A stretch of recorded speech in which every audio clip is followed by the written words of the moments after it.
दीपों की जगमगाहट, धन की बरसात और आरोग्य का आशीर्वाद। जी हाँ, आ गया है धनतेरस। इस शुभ दिन से शुरू होती है दीपावली की 5 दिवसीय रौनक, जब हर घर में माँ लक्ष्मी और भगवान धनवंतरी की पूजा के साथ समृद्धि का स्वागत किया जाता है। 18 अक्टूबर शनिवार को देश भर में मनाया जाएगा धनतेरस का पर्व। मान्यता है कि इस दिन कार्तिक माह की त्रयोदशी तिथि पर भगवान धनवंतरी अमृत कलश लेकर प्रकट हुए थे और तभी से यह दिन धन और स्वास्थ्य दोनों का प्रतीक बन गया है। धनतेरस का अर्थ ही है धन की तेरस, यानी ऐसा दिन जो सुख, संपन्नता और सौभाग्य लेकर आता है। इस दिन लोग सोना, चांदी, तांबा, पीतल या बर्तन आदि खरीदते हैं ताकि साल भर घर में बरकत बनी रहे।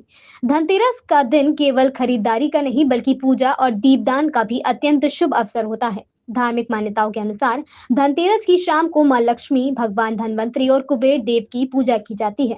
भगवान धनवंतरी को आयुर्वेद और स्वास्थ्य का देवता माना गया है, इसीलिए इस दिन आरोग्य की कामना भी की जाती है। कहा जाता है कि इस दिन जो व्यक्ति दीप दान करता है, उसके जीवन से दरिद्रता, रोग और अकाल मृत्यु का भय दूर रहता है।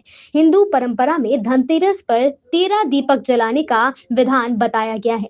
पहला दीपक विशेष रूप से यमराज के नाम का होता है, जिसे यम दीप कहा जाता है। इसे घर की मुख्य द्वार के बाहर दक्षिण दिशा में जलाया जाता है। यह दीपक अकाल मृत्यु से रक्षा का प्रतीक माना जाता है। बाकी दीपक घर के मंदिर, रसोई, तुलसी चौरा, जल स्रोत और मुख्य स्थानों पर जलाए जाते हैं ताकि घर के हर कोने में सकारात्मक ऊर्जा और सुख समृद्धि का प्रकाश फैला रहे। वर्ष 2025 में धनतेरस पर यम दीप जलाने का शुभ मुहूर्त शाम 5:48 से 7:04 तक रहेगा, यानी दीपदान की अवधि लगभग 1 घंटा 16 मिनट की होगी।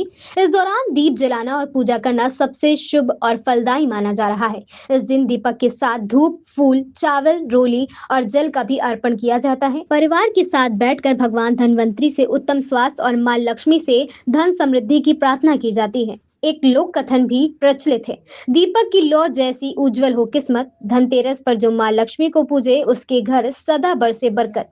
धनतेरस सिर्फ खरीदारी का पर्व नहीं बल्कि शुभता और सकारात्मकता का आरंभ है। इस दिन जब दीपक जलता है तो वो सिर्फ रोशनी नहीं बल्कि उम्मीद, समृद्धि और स्वास्थ्य का